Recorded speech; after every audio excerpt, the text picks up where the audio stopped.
ಹೌದು, ಲೆವೆಲ್ ಇದು ಇಲ್ಲ. ಪೂರ್ತಿ ನೋಡಿ ಹಾ, ಸ್ನೇಹಿತರೆ. ಕಾಳು ಮೆಣಸು ಗಿಡಕ್ಕೆ ನೀರು ನಿಲ್ಬಾರ್ದಲ್ಲ, ಹಾ, ಬಸಿಯುತ್ತಾ ಅದಕ್ಕೋಸ್ಕರ ಹೋಗ್ಬೇಕು, ಒಳ್ಳೆ ಬಸಿಯುತ್ತಾ ಹೋಗ್ಬೇಕು. ಅಲ್ಲ, ಹಾ, ಎಷ್ಟೇ ಮಳೆ ಬಂದು ನೀರು ನಿಲ್ಬಾರ್ದು. ಹೌದು. ಇದಕ್ಕೆ ಮಳೆಗಾಲ ಬೇಸಿಗೆಗಾಲದಲ್ಲಿ ಈ ರೀತಿ ಮೇಲ್ಗಡೆ ಸ್ಪ್ರಿಂಕ್ಲರ್ ಇದೆಯಾ? ಇದರಲ್ಲಿ ನಿಮ್ಗೆ ಅಡಿಕೆ ಆಗ್ಲಿ, ಕಾಳುಮೆಣಸಾಗ್ಲಿ, ವೀಳ್ಯದೆಲೆ, ಹ್ಮ್ ಕಾಫಿ, ಹ್ಮ್ ಕೊಕ್ಕೋ ಗಿಡ ಎಲ್ಲ ಮಾಡಬಹುದು. ಹ್ಮ್ ನಿಮ್ಗೆ ಅಂದ್ರೆ ಈಗ 400 ಅಡಿಕೆ ಎಲ್ಲ ಇದ್ರೆ ಹ್ಮ್ 1 ಲಕ್ಷ ತನಕ ಪಾಸ್ ಆಗ್ತದೆ 400-500 ಅಡಿಕೆಯಿಂದ. ಹಾ 6 ಕಾಳುಗಳ ಲೈನ್ ಇರ್ತದೆ. ಹಾ ಬೇರೆ ಅದಲ್ಲಿ 5 ಇರ್ತದೆ, ಅಪರೂಪ ಕೆಲವರು 4 ಇರ್ತದೆ, ಯೂಶುವಲಿ 5 ಇರ್ತದೆ. ಹಾ. ಇದರಲ್ಲಿ 6 ಉಂಟು. ಹೋ ಹೋ ಹೋ ಹೋ. ಮತ್ತೆ ಇದು ಫುಲ್ ಆಗಿ ಬೆಂಡ್ ಆಗ್ತದೆ ಹಾ ಈಗ ಮೆಚ್ಯೂರ್ ಆದಾಗ. ಹಾ ಮತ್ತೆ ತುಂಬಾ ಭಾರ ಇದು. ತುಂಬಾ ಖುಷಿ ಆಗ್ತದೆ ಸರ್, ಯಾಕಂದ್ರೆ ನಾವೀಗ 4 ವರ್ಷ ಓದಿದ್ರು ಹ್ಮ್. ಪ್ರಾಕ್ಟಿಕಲ್ ಆಗಿ ನಾವು ಏನು ಕಲ್ತಿಲ್ಲ, ಅಂದ್ರೆ ಥಿಯರಿಟಿಕಲ್ ಮಾತ್ರ ಇತ್ತು ನಮ್ಗೆ. ಹ್ಮ್. ಬಟ್ ಇಲ್ಲಿ ಬಂದು ಈಗ 1.5 ವರ್ಷ ಆಯ್ತು ಮನೆಗೆ ಬಂದು. ಹ್ಮ್. ಚಿಕ್ಕದಿಂದ ಈಗ 1100 ಕಂಬಗಳಿದೆ. ಚಿಕ್ಕದಿಂದ ಗಿಡ ನೆಟ್ಟಿದ ಮೇಲೆ ಅದನ್ನ ಕಟ್ಟುವುದು, ಅದನ್ನೆಲ್ಲ ಮಾಡುವಾಗ ಮತ್ತೆ ಈ ತರ ಇಷ್ಟು ಬೇಗ ಅಂದ್ರೆ 1.5 ವರ್ಷದೊಳಗನೆ ಇಷ್ಟು ಈಲ್ಡ್ ಬರುವಾಗ ತುಂಬಾ ಖುಷಿ ಆಗಿದೆ ಸರ್. ಒಂದು ಹೊಸ ಎಲೆ ಬರುವಾಗ ನೋಡಿ, ಹಾ. ಹೊಸ ಎಲೆ ಬರುವಾಗ ಹಾ. ಒಂದು ಹೊಸ ಹೂ ಬರ್ತದೆ. ಹಾ. ಹಾ, ಪ್ರತಿ ಎಲೆಯಲ್ಲೂ ಕೂಡ. ಹೌದು. ಆದ್ರೆ ಇದು ಒಂದು 2-3 ವರ್ಷದಲ್ಲಿ ಸೆಟಲ್ ಆಗ್ತದೆ, ಹಾ. ಮತ್ತೆ ಸೀಸನ್ಗೆ ಬರುವ.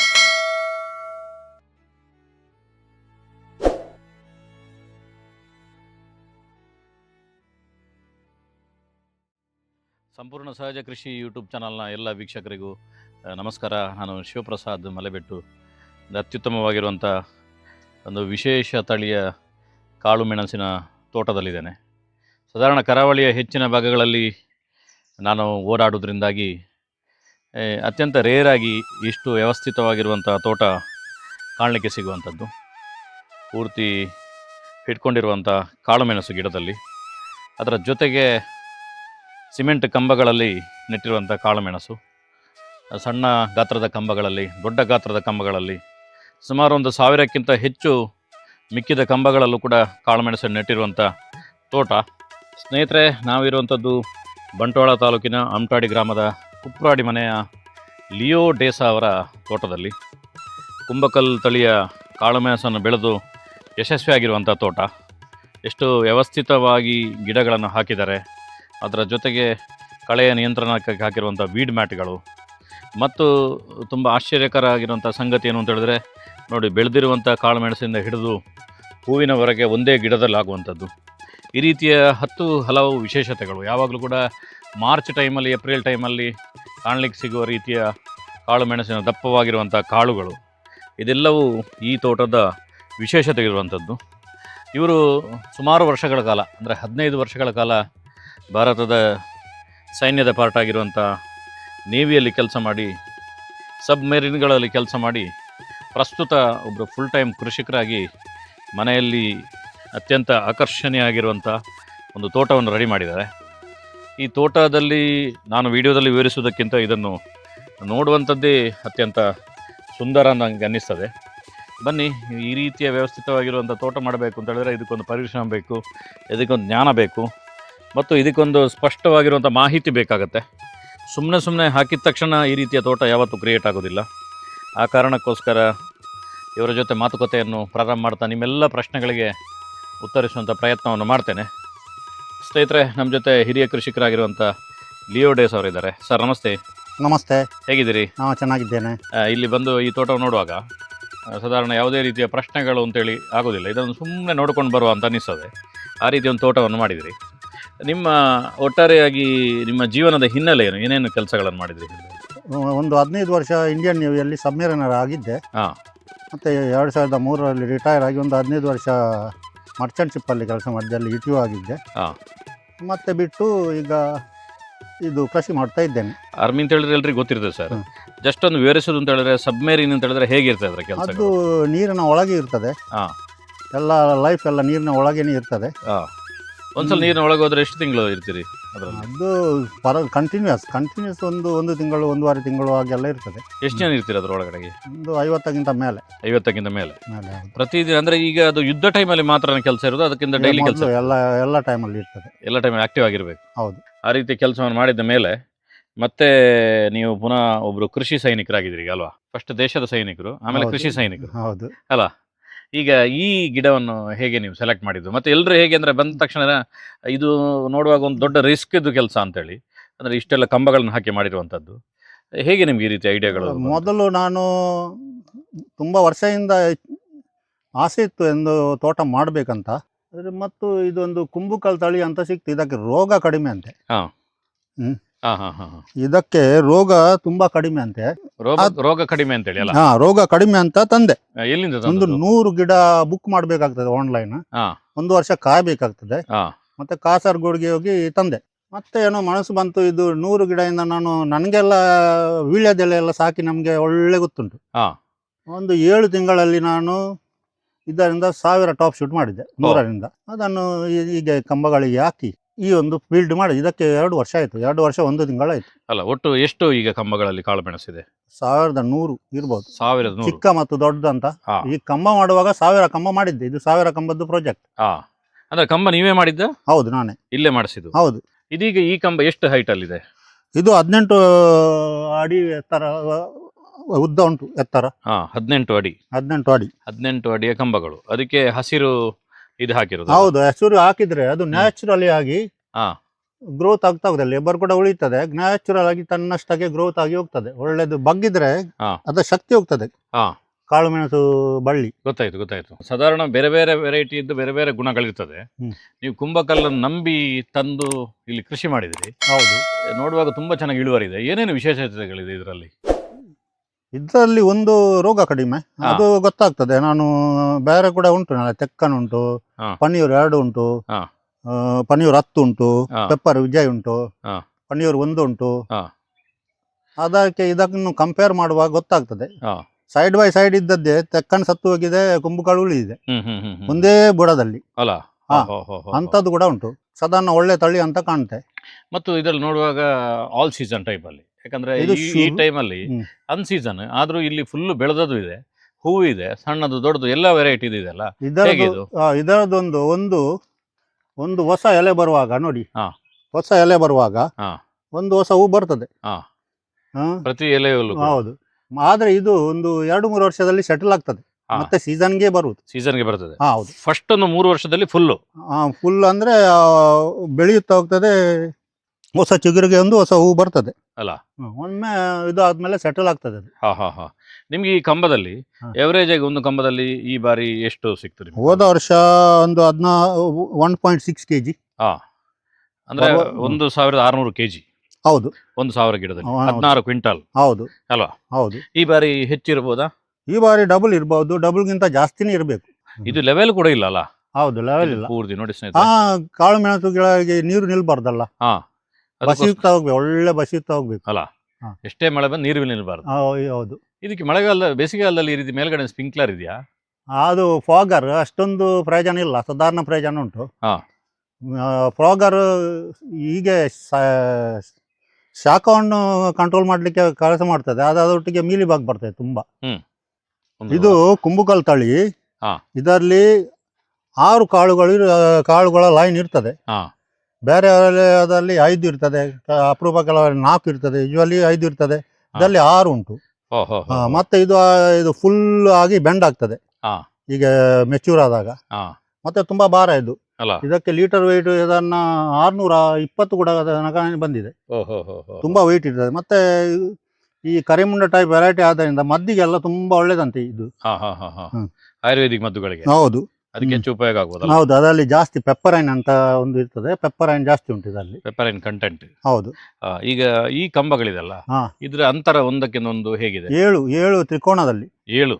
ಇದು ಕರಿಮುಂಡ ವೆರೈಟಿ ಆದ್ರಿಂದ 7 ತ್ರಿಕೋನದಲ್ಲಿ ಆಗ್ತದೆ. ಆದ್ರೆ ಪನ್ನೀರ್ ವೆರೈಟಿಗೆ ಒಂದು 9 ಅಡಿ ಬೇಕಾಗ್ತದೆ. ಅಂದ್ರೆ ಇದಕ್ಕೆ ಹೆಚ್ಚು ಇದು ಬೇಡವಾ, ಬಿಸಿಲು ಬೇಡವಾ? ನಾನು ತುಂಬಾ ಕಮ್ಮಿ ಶೇಡ್ ಕೊಡ್ತೇನೆ. ಬೇಸಿಗೆಯಲ್ಲಿ ಕೆಲವು ಕಡೆ ಶೇಡ್ ಕೊಡ್ತೇನೆ. ಈಗ ಇಲ್ಲಿ ನಿಂತಲ್ಲಿ ಶೇಡ್ ಇಲ್ಲ ಬೇಸಿಗೆಯಲ್ಲಿ. ಕೆಲವು ಕಡೆ ಬೇಕು ಅಂತ ಕಾರಣದಲ್ಲಿ ಒಂದು 50% ಶೇಡ್ ಕೊಡ್ತೇನೆ ಸ್ವಲ್ಪ. ಇಲ್ಲಾದ್ರೆ ಬಿಸಿಲಿಗೆ ಆಗ್ತದೆ. ಒಮ್ಮೆ ಸೆಟಲ್ ಆದ್ಮೇಲೆ ಬೇಸಿಗೆಯಲ್ಲಿ ಅಂದ್ರೆ ಅದು ಮೇಲೆ ಹೋಗಿ ಒಂದು ಅಂಬ್ರೆಲ್ಲಾದ ಹಾಗೆ ಮತ್ತೆ ಒಳ್ಳೆ ನೆರಳು ಕೊಡ್ಬೋದು. ಅದರಲ್ಲಿ ಅದಕ್ಕೆ ಒಂದು ನಾನು ಯೋಚಿಸಿ ಒಂದು 7 ಅಡಿ ಹಾಕಿದ್ದೇನೆ. ದೂರ ಆದ್ರೆ ಕೂಡ ತೊಂದರೆ, ಹತ್ತಿರ ಆದ್ರೆ ಕೂಡ ತೊಂದರೆ. ಆ ರೀತಿ ಹಾಕಿರೋದಲ್ಲ. ಕೆಳಭಾಗದಲ್ಲೂ ಇದೆ ಸ್ನೇಹಿತರೆ. ಪ್ರತಿ ಒಂದು ಸ್ಟೆಪ್ಗಳಲ್ಲೂ ಕೂಡ ನೋಡಿ, ಇಲ್ಲಿ ನೋಡಿ ಕೆಳಭಾಗದಲ್ಲಿ ಹೇಗಿದೆ ಅಂತೇಳಿ. ಅದು ಕೂಡ ಎಷ್ಟು ಅಡಿ ಸರ್ ಅದು ಕೂಡ ಅದೆಷ್ಟಿದೆ? ಅದು ಎಲ್ಲ 18 ಅಡಿ. 18 ಅಡಿ. ಹ್ಮ್. ಹಾಂ. ಈಗ ಇದಕ್ಕೆ ಪ್ರಮುಖವಾಗಿ ಗೊಬ್ಬರ ಎಲ್ಲ ಹೇಗೆ ನೀವು ಅದಕ್ಕೆ ಮೇಂಟೈನ್ ಮಾಡ್ತೀರಿ? ನಾನು ಕುರಿ ಗೊಬ್ಬರ ಮತ್ತು ಕೋಳಿ ಗೊಬ್ಬರ, ಕುರಿ ಗೊಬ್ಬರ ಜಾಸ್ತಿ, ಹಾ. ಮತ್ತೆ ಕೋಳಿ ಗೊಬ್ಬರ ಸ್ವಲ್ಪ ಕಡಿಮೆ. ಒಂದು 5 ಬ್ಯಾಗಿಗೆ ಒಂದು ಬ್ಯಾಗ್ ಕೋಳಿ ಗೊಬ್ಬರ. ಹಾ. ಅದನ್ನು ಒಳ್ಳೆ ಕಾಂಪೋಸ್ಟ್ ಮಾಡ್ತೇನೆ. ಹಾ. ಮಿಕ್ಸ್ ಮಾಡಿ. ಹಾ. ಕಾಂಪೋಸ್ಟ್ ಅಂದ್ರೆ ಇಟ್ಟು ಹ್ಮ್. ಅದನ್ನು ಒಳ್ಳೆ ಒದ್ದೆ ಮಾಡಿ, ಹ್ಮ್. ಮತ್ತೆ ಅದಕ್ಕೆ ಮೈಕ್ರೋಬ್ಸ್ ಕೊಟ್ಟು ಹ್ಮ್. ಕಾಂಪೋಸ್ಟ್ ಮಾಡಿ ಒಂದು 5-6 ಸಾರಿ ಟರ್ನ್ ಮಾಡಲಿಕ್ಕೆ ಉಂಟು ಹ್ಮ್. ಮೇಲಿಂದ ಕೆಳಗೆ. ಹ್ಮ್. ಆವಾಗ ಮಾತ್ರ ಅದು ಗೊಬ್ಬರ ಆಗ್ತದೆ. ಹಾ. ಮತ್ತೆ ಮೇ ಫಸ್ಟ್ ಸೆಕೆಂಡ್ ವೀಕಿಗೆ ಹಾಕುವುದು. ಮೇಯಲ್ಲಿ ಮಳೆಯ ಮೊದಲು ಅಲ್ಲ, ಮಳೆಯ ನಂತರ ಬೇಡ ಅಂತ ಕಾಣ್ತದೆ. ಸ್ವಲ್ಪ ರಿಸ್ಕ್ ಇರ್ತದೆ. ಒಂದು ಬುಡಕ್ಕೆ ಎಷ್ಟು ಹಾಕ್ತೀರಿ? ಒಂದು ಬಿಡಕ್ಕೆ ಒಂದು 10-12 kg ಹಾಕ್ತೇನೆ. 10-12 kg. ಹಾ. ಅದಾದ್ಮೇಲೆ ಇದಕ್ಕೆ ಸ್ಪ್ರೇ ಇರ್ತಲ್ಲ, ಸ್ಪ್ರೇ ಅದು- ಮೇಲ್ಸುತ್ತು ಸ್ಪ್ರೇ ಮಾಡಿದ್ದೇನೆ. ಎಷ್ಟು ಒಂದು ಬಾರಿ? ಮಳೆ ಬರುವ ಮೊದಲು ಅಂದ್ರೆ ಮೇ ಎಂಡಿಗೆ. ಹಾ.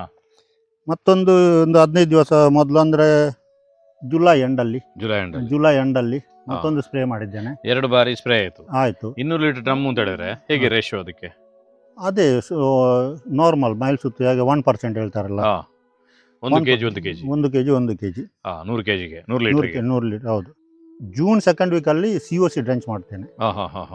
ಇನ್ನೊಂದು ಸರ್ತಿ ಈಗ ಒಂದು ವಾರದಲ್ಲಿ ಇನ್ನೊಂದು COC ಡ್ರೆಂಚ್ ಕೊಡ್ಲಿಕ್ಕೆ ಉಂಟು. 2 ಸಲ COC ಕೊಡ್ತೀರಿ? COC ಕೊಡ್ತೇನೆ. 2 ಸಲ ಗೊಬ್ಬರ? ಎರಡಲ್ಲ, ಒಂದೇ ಒಂದೇ ಸರ್ತಿ ಸಲ ಗೊಬ್ಬರ. ಗೊಬ್ಬರ, 2 ಸಲ ಸ್ಪ್ರೇ. ಅಂದ್ರೆ ಇದು ವೀಡ್ ಮ್ಯಾಟ್ ಹ್ಮ್. ತೆಗೆದು ಕೆಲಸ ಮಾಡ್ಲಿಕ್ಕೆ ಕಷ್ಟ ಆಗ್ತದೆ. ಓ. ಮೊದಲು 2 ಸರ್ತಿ ಓಪನ್ ಮಾಡ್ತಿದ್ದೆ ನಾನು. ಏನು ಆಣಿ ಹಾಕಿದ್ರಿ ಇದಕ್ಕೆ? ನಾನೇ ಮಾಡಿದ್ದು. ಓ. ಯು ಮಾಡಿದ್ದೇನೆ. ಪೈಪ್ ಅನ್ನು ವೈರ್ ಅನ್ನು ಕಟ್ ಮಾಡಿ ಹಾ. ಯು ಮಾಡಿ ನಾನೇ ಮಾಡಿ ಹಾಕಿದ್ದು. ಹಾ. ಮಾರ್ಕೆಟ್ ಅಲ್ಲಿ ಸಿಗ್ತದೆ, ಅದು ಪ್ಲಾಸ್ಟಿಕ್ ಇದ್ದು. ಹಾ. ನಾವು ಹೊಡಿಯುವಾಗ ಇಲ್ಲ ಗಟ್ಟಿ ಇದ್ರೆ ತುಂಡಾಗ್ಬೋದು. ಹೌದು, 5-6 ರೂಪಾಯಿಗೆ ಸಿಗ್ತದೆ ಅದು. ಅಲ್ಲ. ಈಗ ಇನ್ನೊಂದು ವಿಶೇಷ ಏನಂದ್ರೆ ಇದ್ರ ಬುಡದಿಂದನೇ ಬಂದಿದೆ ಅಲ್ಲ? ಹೌದು, ಇದು ಟಾಪ್ ಶೂಟ್. ಆದ್ರಿಂದಾಗಿ ಬುಡದಿಂದನೇ. ಹೌದು. ನೋಡಿ ಸ್ನೇಹಿತರೆ, ನೋಡಿ ಇಲ್ಲಿ ನೆಲದಲ್ಲಿ ಮಲಗಿಕೊಂಡಿರೋದು ಕೇವಲ ಒಂದರಲ್ಲಿ ಅಲ್ಲ. ಕೆಲವು ಸಲ ನಿಮ್ಗೆ ಏನು ಅನ್ಸುತ್ತೆ ಯೂಟ್ಯೂಬ್ ನೋಡಿದಾಗ, ಇವನು ಯಾರೋ ಒಂದನ್ನು ತೋರಿಸ್ತಿದ್ದಾನೆ ಅಂತೇಳಿ. ನಾನು ಯಾವ ಕಡೆ ಕ್ಯಾಮರಾ ತಿರುಗಿಸಿದ್ರು ಕೂಡ ಎಲ್ಲ ಕಡೆಯಲ್ಲೂ ಕೂಡ ಒಂದೇ ರೀತಿಯಲ್ಲಿ ಯೂನಿಫಾರ್ಮಿಟಿಯಲ್ಲಿ ಬೆಳೆದಿರುವಂಥ ಒಂದು ತೋಟ. ನಿಮಗೆ ಕಾಳುಮೆಣಸಲ್ಲಿ ನಿಜವಾಗ್ಲೂ ಸೀರಿಯಸ್ ಇದ್ದರೆ, ನಿಮಗೆ ನಿಜವಾಗ್ಲೂ ಆಸಕ್ತಿ ಇದ್ದರೆ ನೀವು ನೋಡಬೇಕಾದಂಥ ದಕ್ಷಿಣ ಕನ್ನಡದ ಒಂದು ತೋಟದಲ್ಲಿ ಇದು ಕೂಡ ಒಂದು ಅಂತ ನಾನು ಅಂದ್ಕೊಂಡಿದ್ದೇನೆ. ಸರ್, ನೀರು ತುಂಬ ಇದೆ ಅಲ್ಲ ಕೆಳಗಡೆ, ಆದರೂ ನಿಲ್ಲದಾಗ ಮಾಡಿದ್ದೀರಿ ಬುಡದಲ್ಲಿ ಅಲ್ಲ? ಅದು ಉಜ್ಜಿರಿ ಗಣಿ ಒಂದು ಮಾಡಬೇಕಿತ್ತು, ಆದರೆ ಮಾಡಲಿಲ್ಲ. ಮಾಡುವಾಗ ಈಗ ಕಷ್ಟ ಆಗ್ತದೆ, ಬೇರು ಡ್ಯಾಮೇಜ್ ಆಗ್ತದೆ ಅಂತ ಇದರ ಮಾಡುವಾಗಲಾದ್ರೆ. ಇನ್ನು ಉಜ್ಜಿರಿ ಗಣಿ ಮಾಡಿದ್ರೆ ಇನ್ನೂ ಕೂಡ ಒಳ್ಳೇದು, ಬಸಿಗಾಲುವೆ. ಕರೆಕ್ಟ್. ಯಾಕಂದ್ರೆ ನಿಮ್ಮ ಕೆಳದ ತೋಟ ಇರೋದು ಗದ್ದೆ ಲೆವೆಲ್ನಲ್ಲಿ, ಅದು ಕೂಡ ಮಣ್ಣು ತುಂಬಿಸಿದ್ದೇನೆ. ಸ್ವಲ್ಪ ಎತ್ತರಕ್ಕೆ ಹಾಕಿದ್ರಿ? ಅದು ಮತ್ತೆ ಹೀಗೆ ಉಂಟು. ಈಗ ವೀಡ್ ಮ್ಯಾಟ್ ಹಾಕಿದ್ರಲ್ಲ? ಹೌದು. ಆ ವೀಡ್ ಮ್ಯಾಟ್ ನಲ್ಲಿ ನಿಮ್ಗೆ ಏನು ಲಾಭ ಅಂತ ಇದರಲ್ಲಿ ತುಂಬಾ ಲಾಭ ಉಂಟು. ಏನೆಲ್ಲ ಪಾಯಿಂಟ್? ಒಂದು ನಮ್ಮ ಹಾಕಿದ ಗೊಬ್ಬರ, ಇದು ಮಣ್ಣು ಅರ್ಧ 1 ಅಡಿ ಮೇಲೆ ಉಂಟಲ್ಲ, ಇದು ಹೌದು, ಅದು ಕೊಚ್ಚಿ ಹೋಗುದಿಲ್ಲ ಒಂದು. ಮತ್ತೊಂದು ಜಾಸ್ತಿ ಮಳೆ ಬೀಳುದಿಲ್ಲ ಇದರ ಮೇಲೆ. ಅರ್ಧ ಮಳೆ ಹೊರಗೆ ಹೋಗ್ತದೆ ಜೋರ್ ಬಂದ್ರೆ. ಅಂದ್ರೆ ಈಗ ನೀವು ಮತ್ತೆ ಬೇಸಿಗೆಯಲ್ಲಿ ಸ್ವಲ್ಪ ತೇವಾಂಶ ಜಾಸ್ತಿ ಉಳಿಯುತ್ತದೆ. ಮತ್ತೊಂದು ನೋಡಿದ್ದೇನೆ, ಮೈಲ್ ಸುತ್ತ ಹಾಕಿದ್ದು ಕೂಡ ಇದರ ಮೇಲೆ ಕೂತ್ಕೊಂಡಿದೆ. ಒಳ್ಳೆ ಮೈಲ್ ಸುತ್ತಿನ ಹಾಗೇನೆ ಕೂತ್ಕೊಂಡಿದೆ ಇದರಲ್ಲಿ ಎಲ್ಲ. ಫಂಗಸ್ ಒಳಗೆ ಹೋಗ್ಲಿಕ್ಕೆ ಸ್ವಲ್ಪ ಕಷ್ಟ ಆಗ್ಬಹುದು. ಮತ್ತೆ ಅಂದ್ರೆ ನಷ್ಟ, ಇದರದ್ದು ನಷ್ಟ ಅಂದ್ರೆ ಮೇಂಟೆನೆನ್ಸ್ ಸ್ವಲ್ಪ ಜಾಸ್ತಿ ಆಗ್ತದೆ. ಎತ್ತಬೇಕು ಏನು ಮಾಡ್ಬೇಕಾದ್ರೆ. ಹೌದೌದು. ಆದ್ರೆ ನಿಮಗೆ ಗೊಬ್ಬರ ಉಳಿತಲ್ಲ, ಗಿಡ ಚೆನ್ನಾಗಿ ಬರ್ತಲ್ಲ? ಚೆನ್ನಾಗಿ ಬರ್ತದೆ. ನಾನು ಇಲ್ಲಿ ಬೆಳಿಗ್ಗೆ ಪ್ರಿನ್ಸ್ ಥಾಮಸ್ ಅಂತ ಹೇಳಿ ಒಬ್ರು ಕೃಷಿಕರ ಹತ್ರ ಮಾತಾಡ್ಲಿಕ್ಕೆ ಹೋಗಿದ್ದೆ. ಅವರು ಹೇಳಿದ್ರು, ಇದು ಯಾವ್ದನ್ನ ಹಾಕಿದ್ದೇವೆ ಅದರಲ್ಲಿ ಚೆನ್ನಾಗಿ ಗೊಬ್ಬರ ಉಳಿದಿದೆ ಅಡಿಕೆಯಲ್ಲಿ, ಇದು ಇಲ್ಲದಿರೋದು ಎಲ್ಲ ಬೊಳ್ಳಕ್ಕೆ ಹೋಗಿ ಆಗಿದೆ ಅಂತ ಮಳೆ ಏಟಿಗೆ. ಹೌದೌದು. ನಮ್ಮ ಕರಾವಳಿಯಲ್ಲಿ ಮಳೆ ಜೋರಲ್ಲ, ಆ ರೀತಿಯಲ್ಲಿ ಆಗಿರುವಂಥ ಸ್ನೇಹಿತರೆ. ನೋಡಿ ಎಲ್ಲ ಸ್ಟೆಪ್ಗಳು ನೋಡಿ, ಮೇಲ್ಗಡೆಗೆ ಇದೆ, ಇಲ್ಲಿಂದ ಇದು ನಾನು ನಿಂತಿರೋ ಲೆವೆಲ್ಲು. ಅದಾದಮೇಲೆ ಇಲ್ಲಿ ಕೆಳಭಾಗದಲ್ಲಿರುವಂಥದ್ದು. ಕಾಳುಮೆಣಸದ ಕೊಯ್ಲು ಕೂಡ ಒಂದು ಸವಾಲಿನ ಕೆಲಸ, ನಿಮಗೆ ಕಂಫರ್ಟ್ ಆಗಬೇಕು. ಹೇಗೆ ಇದರದ್ದು ಕೊಯ್ಲೆಲ್ಲ ಹೇಗೆ ಆಗುತ್ತೆ? ಇದು ಕೊಯ್ಲು ನಾವು ಹಣ್ಣಾದಾಗೆ ತೆಗೆಯುವುದು. ಆದರೆ ಇದರಲ್ಲಿ ಅಡ್ವಾಂಟೇಜ್ ಅಂದರೆ ಪನ್ನೀರಲ್ಲಿ ಒಳ್ಳೆ ಡ್ರೈ ರಿಕವರಿ ಸಿಗುದಿಲ್ಲ, ಮತ್ತೆ ಲೀಟರ್ ವೇಟ್ ಕೂಡ ಕಡಿಮೆ ಇರ್ತದೆ. ಇದರಲ್ಲಿ ಅಡ್ವಾಂಟೇಜ್ ಅಂದರೆ ಡ್ರೈ ರಿಕವರಿ ಕೂಡ ಒಂದು ಕೆಜಿಗೆ 400 ಗ್ರಾಮ್ ಡ್ರೈ ರಿಕವರಿ ಸಿಗ್ತದೆ ಸರಿಯಾಗಿ ಕೊಯ್ದರೆ. ಲೀಟರ್ ವೇಟ್ ಕೂಡ 610-620 ತನಕ ಹೋಗ್ತದೆ. ಇಂಥದನ್ನು ಹಣ್ಣಾದದನ್ನು ಹಾ ಅನ್ನೋದನ್ನು ಹುಡುಕಿ ಹುಡುಕ್ಬೇಕು. ಹೌದು. ಎಲ್ಲ ಹೇಳ್ಕೊಂಡು ಹೋಗ್ಲಿಕ್ಕೆ ಆಗುದಿಲ್ಲ. ಇಲ್ಲ. ಈಗ ನಿಮಗೆ ಕೆಲವು ತಳಿಗಳಲ್ಲಿ ಒಟ್ಟಿಗೆ ಹಣ್ಣಾಗ್ತದೆ, ರಪ್ ರಪ್ ರಪ್ ಅಂತ ಹೇಳ್ಕೊಂಡು ಹೋಗ್ತಾರೆ ಅಲ್ಲ. ಇದರಲ್ಲಿ ಒಂದು ರಿಕವರ್ ಆಗ್ತದೆ, ಯಾಕಂದ್ರೆ ನಮ್ಗೆ ಲೀಟರ್ ವೇಟ್ ಕೂಡ ಜಾಸ್ತಿ ಸಿಗ್ತದೆ, ರಿಕವರಿ ಕೂಡ ಜಾಸ್ತಿ ಸಿಗ್ತದೆ. ಸರ್, ಸಾಧಾರಣ ಪ್ರತಿಯೊಂದು ಕೃಷಿ ಕೂಡ ಒಂದು ಗೈಡ್ ಅಂತ ಇರ್ತದೆ, ಯಾರಾದರೂ ಗೈಡ್ ಮಾಡ್ತಿರ್ತಾರೆ. ನೀವೀಗ ಈ ಕೃಷಿಯನ್ನು ಮಾಡಬೇಕಾದ್ರೆ, ಇಷ್ಟು ಚೆನ್ನಾಗಿ ಮಾಡಬೇಕಾದ್ರೆ ಇದಕ್ಕೆ ಯಾರಾದರೂ ಗೈಡೆನ್ಸ್ ಮಾಡೋರು ಯಾರಾದರೂ ನಿಮ್ಗೆ ಇದ್ದಾರಾ? ನಮಗೆ ಗೈಡೆನ್ಸ್ ಅಂತ ಏನಿಲ್ಲ. ನಮಗೆ ಚಿಕ್ಕದ ಇರುವಾಗ ಒಂದು ವೀಳ್ಯದೆಲೆ, ಸ್ವಲ್ಪ ಕಾಳುಮೆಣಸು ಕೂಡ ಇತ್ತು, ವೀಳ್ಯದೆಲೆ ಎಲ್ಲ ಬೆಳೆಸಿ ತುಂಬಾ ಇಂಥದ್ದೇ ಜಾತಿದ್ದು ಒಂದು ಒಳ್ಳೆ ಎಕ್ಸ್ಪೀರಿಯನ್ಸ್ ಇದೆ. ಮತ್ತೆ ಮುಂದೆ ಹೋದಾಗ ನಾನು ಟೆಕ್ನಿಕಲ್ ಫೀಲ್ಡಲ್ಲಿ ಕೆಲಸ ಮಾಡಿದವನು. ಟೆಕ್ನಿಕಲ್ ಎಲ್ಲ ಕಂಬ ಮಾಡುವುದಾದ್ರೆ, ಪೋಗಾರ್ ಹಾಕುವುದಾದ್ರೆ, ಏನಾದ್ರು ಬಯಾಲಜಿ ಕೂಡ ಕಲಿತವನು.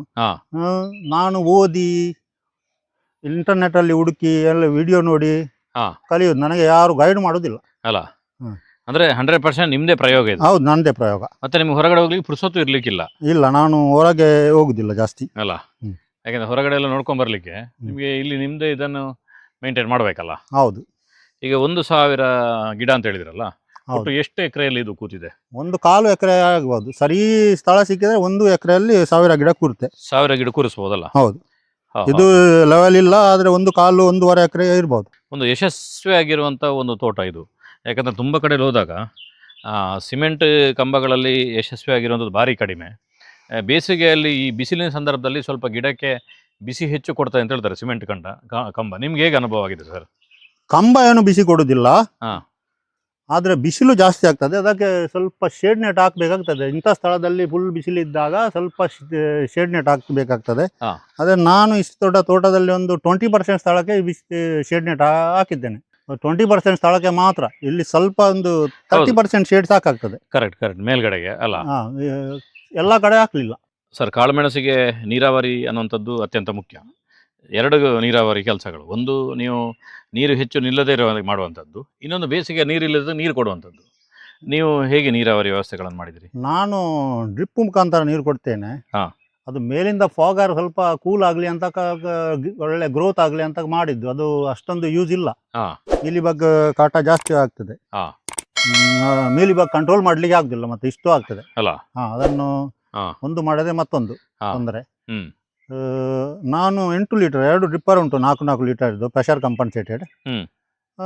8 ಲೀಟರ್ ಒಂದು ಗಂಟೆ ನೀರು ಬಿಡ್ತೇನೆ. ಮೇಯಲ್ಲಿ ಸ್ವಲ್ಪ ಕಡಿಮೆ ಆದಾಗೆ ಆಯಿತು ನೀರು, ಅರ್ಧ ಗಂಟೆ ಬಿಟ್ಟದ್ದು ಕೂಡ ಉಂಟು. ಅಷ್ಟೇ ನೀರು ಬಿಡುವುದು, ಜಾಸ್ತಿ ಬಿಡುದಿಲ್ಲ. ಡ್ರಿಪ್ ಮುಖಾಂತರ ಫರ್ಟಿಗೇಷನ್ ಮಾಡ್ತೇನೆ. ರಸಗೊಬ್ಬರ ಅದರಲ್ಲೇ ಕೊಡ್ತೀವಿ. ಹೌದು, ಡ್ರಿಪ್ ಮುಖಾಂತರ. ಮಳೆಗಾಲದಲ್ಲಿ ಕೊಡುದಿಲ್ಲ. ಮತ್ತೆ ಮಳೆ ನಿಂತ ಮೇಲೆ ಒಂದು ನವೆಂಬರ್ ಆಗೆಲ್ಲ ಸ್ಟಾರ್ಟ್ ಮಾಡ್ತೇನೆ. ಸರ್, ಸಾಧಾರಣ ಕಾಳು ಮೆಣಸಲ್ಲಿ ನಾಟಿ ಮಾಡೋದ್ರಲ್ಲಿ ಒಬ್ಬೊಬ್ಬರದ್ದು ಒಂದೊಂದು ವಿಧಾನಗಳಿರ್ತದೆ. ನೀವು ಯಾವ ಸಂದರ್ಭದಲ್ಲಿ ನಾಟಿ ಮಾಡಿದ್ರೆ ಒಳ್ಳೇದು ಅಂತ ಹೇಳ್ತೀರಿ? ಮತ್ತು ಇಷ್ಟು ಬೆಳಿಬೇಕು ಅಂತ ಹೇಳಿದ್ರೆ ಒಂದು ಕಂಬಗಳಿಗೆ ಎಷ್ಟು ಕಾಳು ಮೆಣಸು ಗಿಡ ನಾಟಿ ಮಾಡಿದಿರಿ? ನಾನು ಹಾಕಿದ್ದು ಒಂದೇ ಗಿಡ, ಕೆಲವು ಕಡೆ 2 ಹಾಕಿದ್ದೇನೆ. ಒಳ್ಳೆ ಬರ್ಲಿಲ್ಲ ಆದ್ರೆ ನಾಟಿ ಮಾಡುವುದು ಫುಲ್ ವರ್ಷ ನಾಟಿ ಮಾಡಬಹುದು. ಬೇರೆ ಇದ್ದ ಗಿಡ 365 ದಿವಸ ನಾಟಿ ಮಾಡಬಹುದು. ಒಂದು 8 ತಿಂಗಳಲ್ಲಿ ಒಂದು ಅಡ್ವೈಸೇಬಲ್ ಅಲ್ಲ. ಅಂದ್ರೆ ತುಂಬಾ ಮಳೆ ಬರ್ತದೆ, ಹಣ ಕೊಟ್ಟು ತಂದ ಗಿಡ ಕೊಳಿತು ಹೋಗ್ಬಹುದು. ಮತ್ತೆ ನೀರಿದ್ರೆ 365 ದಿವಸ 8 ತಿಂಗಳೊಂದು ಬಿಟ್ಟು ನಾಟಿ ಮಾಡಬಹುದು. ಸರ್, ಈ ರೀತಿ ಮಾಡಿದಾಗ ತುಂಬ ಪ್ರಶ್ನೆ ಬರ್ತದೆ. ಪಯ್ಯ ನಿಂತಿದೆ, ಧೂಪ ಅಂತಿದೆ, ಅಡಿಕೆ ಇದೆ, ಬೇರೆ ಬೇರೆ ಮರಗಳಿದೆ. ಅದರಲ್ಲಿ ಸಿಮೆಂಟ್ ಕಂಬವನ್ನು ನೀವು ಆಯ್ಕೆ ಮಾಡಿದ ಯಾಕೆ? ಅಡಿಕೆ ಮರದಲ್ಲಿ ಯಾಕೆ ಯೋಜನೆ ಮಾಡಿಲ್ಲ? ಈ ನಾವು ಓಸ್ಟಿಂಗ್ ಟ್ರೀ ಯಾವುದು ಕೂಡ ಇಡಬಹುದು. ಗ್ಲಿರಿಸಿಡಿಯಾ, ಧೂಪ, ತೆಂಗಿನ ಮರ, ಅಡಿಕೆ ಮರ, ಅದು ಎಲ್ಲ ಇಡಬಹುದು. ಹಣ ಕೂಡ ಕಮ್ಮಿ ಖರ್ಚಾಗ್ತದೆ. ಆದ್ರೆ ನಾವು ಹಾಕಿದ ಆಹಾರ ಅದು ಕೂಡ ತಿಂತದೆ. ಮತ್ತೆ ಕೆಲವೊಮ್ಮೆ ನೆರಳು ಜಾಸ್ತಿ ಆಗ್ತದೆ ತುಂಬಾ. ಇದರಲ್ಲಿ ನೆರಳು ಇಲ್ಲ, ಅಂದ್ರೆ ಗಿಡಕ್ಕೆ ಒಳ್ಳೆ ಬಿಸಿಲು ಬೇಕು. ಇಂಡೈರೆಕ್ಟ್ ಪ್ರಕಾಶ ಅಂತ ಹೇಳ್ತಾರಲ್ಲ, ಅದು ಬೇಕಾಗ್ತದೆ. ಮತ್ತೆ ಕಾಂಪಿಟಿಷನ್ ಇಲ್ಲ, ಇದರದ್ದು ಕೊಟ್ಟ ಆಹಾರ ಇದೇ ತಿಂತದೆ. ಉತ್ಪತ್ತಿ ಜಾಸ್ತಿ ಆಗ್ತದೆ ಇದರಲ್ಲಿ, ಅಲ್ಲಿ ಉತ್ಪತ್ತಿ ಆಗುದಿಲ್ಲ. ಮತ್ತೆ ಸರಿ ಬಿಸಿಲು ಬಿದ್ದ ರೋಗ ಕೂಡ ಕಡಿಮೆ. ಸ್ನೇಹಿತರೆ, ಈ ರೀತಿಯ ವಿಶೇಷ ಕೃಷಿಕರನ್ನು ಮಾತಾಡಿಸಿ ಸಂದರ್ಶನ ಮಾಡೋದು ತುಂಬ ಇಂಪಾರ್ಟೆಂಟ್. ಸಹಜವಾಗಿ ನಾವು ಹೇಳಿದ ತಕ್ಷಣ ತುಂಬ ಬಾರಿ ಸಂದರ್ಶನಗಳನ್ನು ಕೊಡೋದಿಲ್ಲ ಕೃಷಿಕರು. ಅದಕ್ಕೆ ಒಬ್ಬೊಬ್ಬರದ್ದು ಕಾಂಟ್ಯಾಕ್ಟ್ಗಳಿರ್ತದೆ. ಹಾಗೆ ನಮ್ಮ ಜೊತೆ ನಮಗೆ ತುಂಬ ಈ ರೀತಿಯ ವಿಡಿಯೋಗಳಿಗೆ ಒಂದು ಕಾಂಟ್ಯಾಕ್ಟ್ ಮಾಡಿಕೊಡುವಂಥ ಕೃಷಿ ತಜ್ಞರಾಗಿರುವಂಥ ಎಡ್ವರ್ಡ್ ಇದ್ದಾರೆ. ಸರ್, ನಮಸ್ತೆ. ನಮಸ್ತೆ. ಹೇಗಿದ್ದೀರಿ? ಆರಾಮಿದ್ದೇನೆ. ನೀವು ಸಾಧಾರಣ ಕಾಸರಗೋಡಿಂದ ಅಥವಾ ಕೊಡಗಿನ ಮೂಲೆಯಿಂದ ಹಿಡಿದು ಶಿರ್ಸಿವರೆಗೆ ಹೋಗ್ತಿರ್ತೀರಿ ಯಾವ ತೋಟ ಕಂಡ್ರು ಕೂಡ. ನಂತರ ನಿಮ್ಮ ಊರಿನ ಪಕ್ಕನೇ ಈ ರೀತಿ ಒಂದು ಅದ್ಭುತವಾಗಿರುವಂಥ ತೋಟ ಇದೆ, ಅದಕ್ಕೆ ನನ್ನ ಕರ್ಕೊಂಬಂದಿದ್ದೀರಿ. ತುಂಬ ಜನ ಕೃಷಿಕರನ್ನು ಇದಕ್ಕಿಂತ ಮೊದಲು ಕರ್ಕೊಂಬಂದಿದ್ದೀರಿ. ಏನು ಅನ್ಸುತ್ತೆ ಸರ್ ಈ ತೋಟವನ್ನು ನೋಡಿದಾಗ? ಅಲ್ಲ, ಅವರು ಈ ತೋಟವನ್ನು ಭಾಳ ಚೆನ್ನಾಗಿ ಮಾಡಿದ್ದಾರೆ. ಬಹುಶಃ ಅವರು ಹೇಳಿದರು, ನಾನು ಮೊದಲು ನೇವಿಯಲ್ಲಿ ಇದ್ದೇನೆ, ಹ್ಮ್. ಜಲಂತರ್ಗ ಮೇಲೆ ಕೆಲಸ ಮಾಡ್ತಿದ್ರು. ಹ್ಮ್. ನನ್ನ ಕೆಲಸ ಮುಗಿದ ನಂತರ, ದೇಶ ಸೇವೆ ಮುಗಿದ ನಂತರ ಹ್ಮ್. ಏನಾದರೂ ಕೆಲಸ ಮಾಡಬೇಕು, ಆದರೆ ಟೆನ್ಷನ್ ಇಲ್ಲದೆ ಪೆನ್ಷನ್ ತಗೊಳ್ಳುವವರು. ಹ್ಮ್. ಇಷ್ಟು ಚಂದ ತೋಟ ಮಾಡಿದ್ರೆ ಅಂದರೆ ಭಾಳ ನೋಡುವಾಗ ಭಾಳ ಖುಷಿ ಆಗ್ತದೆ. ಅಲ್ಲ? ಹೌದು. ಹ್ಮ್, ಹ್ಮ್. ಇವರು ಸಾಧಾರಣ ಒಂದು ಇದರಲ್ಲಿ ಕಾಲದಲ್ಲಿ ಹ್ಮ್. ಒಂದು ನಿಮಿಷವನ್ನು ವ್ಯರ್ಥ ಮಾಡದೆ ಹ್ಮ್. ಇಡೀ ತೋಟದಲ್ಲಿ ಬೆಳಗಿನಿಂದ ಸಾಯಂಕಾಲವರೆಗೆ ಇವರು ದುಡಿತಾ ಇದ್ದಾರೆ. ಹ್ಮ್. ಹಾಗೆ ಅಷ್ಟು ಚಂದ ತೋಟ ಮಾಡಿದ್ದಾರೆ. ಹ್ಮ್. ಇವರು ಹೇಳಿದರು, ನಾನು ಹ್ಮ್. ಮನೆ ಬಿಟ್ಟು ಎಲ್ಲಿಯೂ ಹೋಗುದಿಲ್ಲ, ಹ್ಮ್. ನನಗೆ ಯಾರ ಮಾಹಿತಿಯೂ ಬೇಕಿಲ್ಲ, ಹ್ಮ್. ನನಗೆ ವೀಳ್ಯದೆಲೆ ನಾಟಿ ಮಾಡಿ ತುಂಬಾ ಮಾಹಿತಿ ಇತ್ತು, ಹ್ಮ್. ಅದನ್ನು ನಾನು ಮುಂದುವರಿಸಿ ಹ್ಮ್. ಈ ತರ ಕಂಬ ಮಾಡಿ ನೆಟ್ಟಿದ್ದೇನೆ ಅಂತ ಹೇಳಿ ತುಂಬಾ ನೋಡುವಾಗ ತುಂಬಾ ಸಂತೋಷ ಆಗ್ತದೆ. ಇಂಥದ್ದನ್ನು ನೋಡುವಂಥದ್ದೇ. ಅಲ್ಲ? ಮತ್ತೆ ಹೌದು, ಮತ್ತೆ ಇವರು ಈ ಮಾಡಿದ ಸಾಧನಕ್ಕೆ ಹ್ಮ್. ಬಹುಶಃ ಇವರ ಅಭಿನಂದನೆಗಳನ್ನು ಸಲ್ಲಿಸಬೇಕು. ಹ್ಮ್. ಬಹುಶಃ ಇವರ ಕೃಷಿಯನ್ನು ನೋಡಿ ಇನ್ನೊಬ್ಬರು ಕೂಡ ಕಲಿಯಲಿ ಅಂತ ನಂದೊಂದು ಆಶೆ. ನೋಡಿ ಸರ್, ಎಡ್ವರ್ಡ್ ಹೇಳಿರೋದು ನೋಡಿ, ಅತ್ಯಂತ ಸೂಪರಾಗಿ ಟೆನ್ಷನ್ ಇಲ್ಲದೆ ಪೆನ್ಷನ್ ಪಡೆಯುವಂಥ ಒಂದು ಕೃಷಿ. ಎಲ್ಲಿ ನೋಡಿದರೂ ಕಂಬಗಳಲ್ಲಿ ಪೂರ್ತಿ ಕಾಳುಮೆಣಸು. ಧನ್ಯವಾದಗಳು ಎಡ್ವರ್ಡ್ ಸರ್. ಧನ್ಯವಾದಗಳು ಸರ್. ಲಿಯೋ ಅವರು ಕೃಷಿಯಲ್ಲಿ ಒಂದು ಸಾಧನೆ ಮಾಡಿದರೆ, ಅವರ ಮಗಳು ಕೂಡ ಕೃಷಿಯಲ್ಲಿ ಒಂದು ರೀತಿಯಲ್ಲಿ ಪೂರ್ತಿ ವಿದ್ಯಾಭ್ಯಾಸವನ್ನು ಕೃಷಿಯಲ್ಲಿ ಮಾಡಿ ನಮ್ಮ ಬೆಳ್ತಂಗಡಿಯ ತೋಟಗಾರಿಕೆ ಇಲಾಖೆಯಲ್ಲಿ ಕೆಲಸ ಮಾಡ್ತಿದ್ದಾರೆ. ನಮ್ಮೊಟ್ಟಿಗೆ ಲೀಸಾ ಮೇಡಮ್ ಇದ್ದಾರೆ. ಮೇಡಮ್ ನಮಸ್ತೆ. ನಮಸ್ತೆ ಸರ್. ಹೇಗಿದ್ದೀರಿ? ಹುಷಾರಿದ್ದೀನಿ ಸರ್. ನೀವು? ಆರಾಮ. ನೀವು ಕಲ್ತಿರುವಂಥದ್ದು? ನಾನು ಕಲ್ತಿರುವಂತದ್ದು JKVK ಅಲ್ಲಿ ಸರ್, ಬೆಂಗಳೂರಲ್ಲಿ. ಹಾ. BSc ಅಗ್ರಿಕಲ್ಚರ್ ಓದಿರುವಂತದ್ದು. BSc agriculture. ಹೌದು ಸರ್. ಪುಸ್ತಕದಲ್ಲಿ ನೀವು ತುಂಬ ಕೃಷಿಯ ಬಗ್ಗೆ ಅಧ್ಯಯನ ಮಾಡಿರ್ಬೋದು, ಅದರ ಹೌದು ಜೊತೆಗೆ ಪ್ರಾಕ್ಟಿಕಲ್ ಕೂಡ ಹೋಗಿರ್ಬೋದು. ಹೌದು ಸರ್. ಅದರಂತರ ನಿಮ್ಮ ತಂದೆ ಒಂದು ಪ್ರಾಕ್ಟಿಕಲ್ ಆಗಿ ಸುಮಾರು ದಕ್ಷಿಣ ಕನ್ನಡ ಜಿಲ್ಲೆಯ ಎಲ್ಲ ಕಾಳುಮೆಣಸು ಕೃಷಿಕರು ಒಂದು ರೀತಿಯಲ್ಲಿ ತಿರುಗಿ ನೋಡೋ ರೀತಿ ತೋಟವನ್ನು ಒಂದು 2 ವರ್ಷದಲ್ಲಿ ಮಾಡಿದ್ದಾರೆ. ಹೌದು ಈ ಸರ್. ತೋಟದ ಸಣ್ಣ ಗಿಡದಿಂದ ಹಿಡಿದು ಇವತ್ತಿನವರೆಗಿನ ಎಲ್ಲ ಚಲನವನ್ನು ನೀವು ನೋಡಿರ್ತೀರಿ. ಸೊ ನಿಮಗೆ ಆಸಕ್ತಿ ಇರೋದ್ರಾಗಿ ನೀವು ಈ ತೋಟದಲ್ಲಿ ವಾಕ್ ಮಾಡಿರ್ಬೋದು ಅಂದ್ಕೊಂಡಿದ್ದೇನೆ. ಹೌದು ಸರ್. ಏನನ್ಸುತ್ತೆ ಈ ತೋಟವನ್ನು ನೋಡಿದಾಗ? ತುಂಬಾ ಖುಷಿ ಆಗ್ತದೆ ಸರ್. ಯಾಕಂದ್ರೆ ನಾವೀಗ 4 ವರ್ಷ ಓದಿದ್ರುನು ಹ್ಮ್. ಪ್ರಾಕ್ಟಿಕಲ್ ಆಗಿ ನಾವು ಏನು ಕಲ್ತಿಲ್ಲ, ಅಂದ್ರೆ ಥಿಯರಿಟಿಕಲ್ ಮಾತ್ರ ಇತ್ತು ನಮ್ಗೆ. ಹ್ಮ್. ಬಟ್ ಇಲ್ಲಿ ಬಂದು ಈಗ 1.5 ವರ್ಷ ಆಯ್ತು ಮನೆಗೆ ಬಂದು.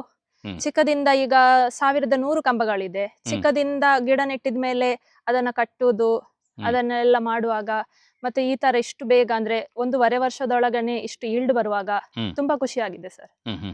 ಅಪ್ಪನ ಹಾರ್ಡ್ ವರ್ಕ್ ಮತ್ತೆ ಅವರ ಡಿಟರ್ಮಿನೇಷನ್ಗೆ ಒಂದು ಸೆಲ್ಯೂಟ್ ಅಂತಾನೆ ಅನ್ಬಹುದು. ಅಲ್ಲ? ಹೌದು ಸರ್. ಈಗ ಸಾಧಾರಣ ನಿಮ್ಮೊಟ್ಟಿಗೆ ಕೊಲೀಗ್ಸ್ಗಳು, ನಿಮ್ಮೊಟ್ಟಿಗೆ ಎಜುಕೇಶನ್ ಮಾಡಿದವರೆಲ್ಲರೂ ಕೂಡ ಹೌದು ಸರ್. ಫ್ಲಾಟ್ ಇಂದ ಬಂದಿರಬಹುದು. ಒಂದು ಇಡೀ ಮಣ್ಣು ಅವ್ರ ಹತ್ರ ಇರ್ಲಿಕ್ಕಿಲ್ಲ ಎಷ್ಟೋ ಬಾರಿ. ಹೌದು ಸರ್. ನಿಮ್ಗೆ ಈ ಕೃಷಿ ಬೇಸಿಂದ ಹೋಗಿ ನೀವು ಕೃಷಿಯನ್ನು ಕಲ್ತರಲ್ಲ, ಅಲ್ಲಿ ಏನಾದ್ರೂ ನಿಮ್ಗೆ ಉಪಯೋಗ ಆಯ್ತಾ ಈ ಬೇಸಿಂದ ಹೋಗಿರುವಂತದ್ದು? ಈ ಬೇಸಿಂದ ಅಂದ್ರೆ ಅಲ್ಲಿ ನಮ್ಗೆ ಬೇರೆ ತರದ್ದು ಕ್ರಾಪ್ಸ್, ಅಂದ್ರೆ ತೋಟಗಾರಿಕೆ ಅಲ್ಲ ಇಲ್ಲಿ ನಮ್ಮ ಹೌದು. ದಕ್ಷಿಣ ಕನ್ನಡ ಉಡುಪಿಯಲ್ಲಿ. ಹೌದು. ಅಲ್ಲಿ ನಾವು ಕಲ್ತಿರುವಂತದ್ದು ನಮ್ಮ ರೈಸ್ ಆಗ್ಲಿ, ವೀಟ್ ಆಗ್ಲಿ, ಜೋಳದ್ದು ಅಂತ ಕ್ರಾಪ್ಸ್ ಅನ್ನ ನಾವು ಕಲ್ತಿರುವಂತದ್ದು.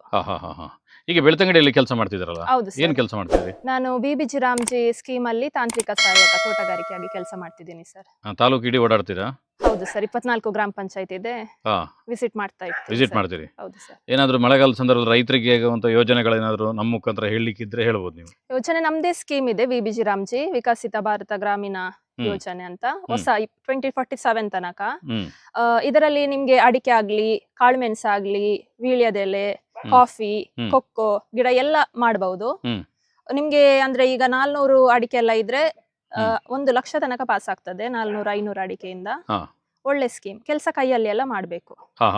ಅದರಲ್ಲಿ ದುಡ್ಡು ಪಾಸ್ ಆಗ್ತದೆ. ದುಡ್ಡು ಪಾಸ್ ಆಗ್ತದೆ. ಎಷ್ಟು ಜನರಿಗೆ ಅಂತ ಹೇಳಿ ಪಾಸ್ ಮಾಡಬಹುದು ಒಂದು ಗ್ರಾಮ ಪಂಚಾಯತ್? ಅಂದ್ರೆ ಒಂದು ಮನೆಯವರು ಪಡಿತರ ಚೀಟಿ ಅಂತ ಇರ್ತದೆ, ಉದ್ಯೋಗ ಖಾತ್ರಿ ಅಂತ ಇತ್ತು. ಇವಾಗ BBG ರಾಮ್ಜಿದ್ದೆ ಪಡಿತರ ಚೀಟಿ ಅಂತ ಇರ್ತದೆ. ಅದರಲ್ಲಿ ಇರುವ ಜನರು ಅಂದ್ರೆ ಮನೆಯಲ್ಲಿ ಇದ್ರೆ ಅದರಲ್ಲಿ ಇರುವಂತದ್ದು ಜನರು ಕೂಲಿ ಕೆಲಸ ಮಾಡಿದ್ರೆ ಅವರಿಗೆ ದಿನ ಮೊತ್ತ 382 ಪಾವತಿ ಆಗ್ತದೆ ಸರ್. ಅಂದ್ರೆ ಕೂಲಿಗಾಗಿ ಕಾಲು ಯೋಜನೆ ಇತ್ತಲ್ಲ, ಅದೇ ರೀತಿಯ ಯೋಜನೆ ಇದು? ಅದೇ ರೀತಿ ಸರ್. ನರೇಗಾ ಬದಲು ಈಗ BBG ರಾಮ್ಜಿ ಜುಲೈಯಿಂದ ಸ್ಟಾರ್ಟ್ ಆಗಿರುವಂತದ್ದು. ಅದಕ್ಕಿಂತ ಏನು ಅಡ್ವಾಂಟೇಜ್ ಇದೆಯಾ ನರೇಗಾಕ್ಕಿಂತ ಇದರಲ್ಲಿ? ಅದರಲ್ಲಿ 100 ದಿವಸ ಮಾನವ ದಿನ ಇತ್ತು, ಇದರಲ್ಲಿ 125 ದಿವಸ ಮಾನವ ದಿನ ಒಂದು ಕುಟುಂಬಕ್ಕೆ. ಈಗ ನೀವು ಸರ್ಕಾರಿ ಅಧಿಕಾರಿಯಾಗಿ ಕೆಲಸ ಮಾಡ್ತಿದ್ದೀರಾ? ಸರ್ಕಾರಿ ಅಧಿಕಾರಿ ಅಂದ್ರೆ ಸರ್ಕಾರಿ ಆಫೀಸ್ ಅಲ್ಲಿ ಮಾತ್ರ ಸರ್. ಸರ್ಕಾರಿ ಗವರ್ಮೆಂಟ್ ಆಫೀಷಿಯಲ್ ಅಲ್ಲ ಸರ್. ಗವರ್ಮೆಂಟ್ ಆಫೀಷಿಯಲ್ ಅಲ್ಲ. ಮುಂದಕ್ಕೆ ಆಗಬಹುದು. ಟ್ರೈ ಮಾಡ್ತಾ ಇದ್ದೀನಿ ಅಲ್ಲ, ಈ ಫೀಲ್ಡ್ ಅಲ್ಲಿ ಇದ್ದವರಿಗೆ ಆಗ್ತದಲ್ಲ, ಹೌದು, ಅವಕಾಶಗಳು ತುಂಬಾ ಸಿಗ್ತದಲ್ಲ. ಓಕೆ, ತುಂಬಾ ಬೇರೆ ಬೇರೆ ಫೀಲ್ಡ್ ಅನ್ನು ಜನರು ಆಯ್ಕೆ ಮಾಡ್ಕೊಂಡಿದ್ದಾರೆ. ಅಂಥದ್ರಲ್ಲಿ ನಿಮ್ಮಂಥ ಯೂತ್ಸು ಕೃಷಿ ಫೀಲ್ಡ್ ಅನ್ನು ಆಯ್ಕೆ ಮಾಡ್ಕೊಂಡಿರೋದು ತುಂಬಾ ಹೆಮ್ಮೆಯ ವಿಷಯ. ಧನ್ಯವಾದಗಳು madam. Thank you sir. Udupi ಕರಾವಳಿ ಭಾಗದಲ್ಲಿ ಕೃಷಿ ಅನ್ನುವಂಥ ಒಂದೇ ಒಂದು ಮೂಲ ಮಂತ್ರವನ್ನು ಇಟ್ಕೊಂಡು ಕೆಲಸ ಮಾಡುವಂಥ ಚಾನಲ್ ನಮ್ಮದು. ಅದಕ್ಕೋಸ್ಕರ ಸಂಪೂರ್ಣ ಸಹಜ ಕೃಷಿ ಅಂತೇಳಿ. ಅಂದರೆ ನ್ಯಾಚುರಲ್ ಆಗಿ ನಾವು ತೋರಿಸುವಂಥದ್ದು. ಯಾವುದೇ ಸಂದರ್ಶನಗಳಲ್ಲಿ ನೀವೇನು ಹೇಳ್ತೀರಿ ಅದನ್ನು ಮಾತ್ರ, ನಮ್ಮದು ಯಾವುದೇ ಅಪೇಕ್ಷೆಗಳಿಲ್ಲ. ಅಥವಾ ಯಾವುದೇ ತಮ್ನಿಲ್ಗಳಲ್ಲಿ ಕೋಟಿ ಮಾಡಿದ ರೈತ, ನೂರಾರು ಕೋಟಿ ಮಾಡಿದ ಅದು ಇದು ಅಂತ ಯಾವುದೇ ಬೋಗಸ್ ಕಥೆಗಳನ್ನು ಜನರು ನೋಡಲಿ ಅಂತೇಳಿ ಏಮಾರಿಸುವಂಥ ಯಾವುದೇ ಕಂಟೆಂಟ್ಗಳನ್ನು ನಾವು ಕೊಡೋದಿಲ್ಲ. ಇಂಥದ್ದನ್ನು ಸುಮಾರು ವರ್ಷದಿಂದ ನಾವು ಒಂದು ಪ್ರಾಮಾಣಿಕವಾಗಿ ಕರಾವಳಿಯ ಮನೆಯಲ್ಲಿ ಮಾಡ್ತಿದ್ದೀವಿ. ನೀವು ಕೂಡ ನಮ್ಮ ಚಾನಲ್ ನೋಡ್ತಿದ್ದೀರಿ ಸರ್, ನಿಮ್ಗೆ ಏನು ಅನ್ಸುತ್ತೆ ನಮ್ಮ ಚಾನಲ್ ನೋಡಿ? ನಿಮ್ಮ ಶಿವಪ್ರಸಾದ್ ಮಲೆಬೆಟ್ಟು ಸಂಪೂರ್ಣ ಸಹಜ ಕೃಷಿ ನಾನು ಯಾವಾಗಲೂ ನೋಡ್ತಾ ಇರ್ತೇನೆ. ತುಂಬ ನಾಲೆಜ್ ಕೂಡ ಸಿಕ್ಕಿದೆ ಅದನ್ನು ನೋಡಿದ್ದರಿಂದ. ನೀವು ಇಲ್ಲಿ ಬಂದು ನನ್ನ ಇದು ತೋರಿಸಿದ್ದಕ್ಕಾಗಿ ತುಂಬ ಧನ್ಯವಾದಗಳು. ಇದರಿಂದ ತುಂಬ ಜನರಿಗೆ ಉಪಯೋಗ ಆಗ್ತದೆ ಮತ್ತು ತುಂಬ ನಿಮ್ಮ ಚಾನಲಿಂದ ತುಂಬ ನಾಲೆಜ್ ಸಿಗ್ತದೆ, ಬೇರೆ ಬೇರೆ ಬೇರೆ ಬೇರೆ ವಿಷಯಗಳು. ಮತ್ತು ತುಂಬ ದೂರ ದೂರ ಹೋಗಿ ನೀವು ವಿಡಿಯೋ ತೆಗಿತೀರಿ, ನಾರ್ತ್ ಈಸ್ಟ್, ಬೆಂಗಳೂರು, ಚೆನ್ನೈ, ಅದೆಲ್ಲ ದೂರ ದೂರ, ಮತ್ತು ಇಲ್ಲಿ ಶಿರ್ಸಿ ಆ ಕಡೆ. ಹೌದು, ಅದು ತುಂಬ ನಿಮಗೆ ನಾನು ಹ್ಯಾಟ್ಸ್ ಆಫ್ ಅಂತ ಹೇಳಬೇಕು. ಓಕೆ ಸರ್, ನಿಮ್ಮಂಥವರು ಒಂದು ಅತ್ಯುತ್ತಮವಾಗಿರುವಂಥ ಕಂಟೆಂಟನ್ನು ಕೊಟ್ಟಿದ್ದಕ್ಕೆ ನನಗೆ ಇವತ್ತು ಯಾರಾದರೂ ಹ್ಯಾಂಡ್ಸ್ ಆಫ್ ಹೇಳಿದರೆ ಅದಕ್ಕೆ ನೇರ ಕಾರಣ ರೈತರು. ನಾವು ಯಾರು ಏನು ಅಂತಲೂ ಗೊತ್ತಿಲ್ಲದೇ ಕೂಡ ಒಂದು 4 ಜನರಿಗೆ ಒಳ್ಳೇದಾಗಲಿ ನೀವು ಮಾಹಿತಿ ಕೊಡ್ತೀರಿ, ಯಾವುದೇ ಪ್ರಚಾರದ ದೃಷ್ಟಿಯಿಂದಲ್ಲ, ಜನರಿಗೆ ಹೊಸದು ಮಾಡುವನಿಗೆ ಒಂದು ಉಮೇದು ಬರಲಿ ಅಂತೇಳಿ ನಮಗೆ ತುಂಬ ಚೆನ್ನಾಗಿ ವಿವರಿಸಿದೆ ಸರ್. ನಿಮಗೆ ನಮ್ಮ ಸಂಪೂರ್ಣ ಸಹಜ ಕೃಷಿಯ ಎಲ್ಲ ವೀಕ್ಷಕರಿಗೆ ಕೂಡ ತುಂಬ ಧನ್ಯವಾದಗಳು ನನ್ನ ಇಂಟರ್ವ್ಯೂ ತಗೊಂಡದ್ದಕ್ಕಾಗಿ.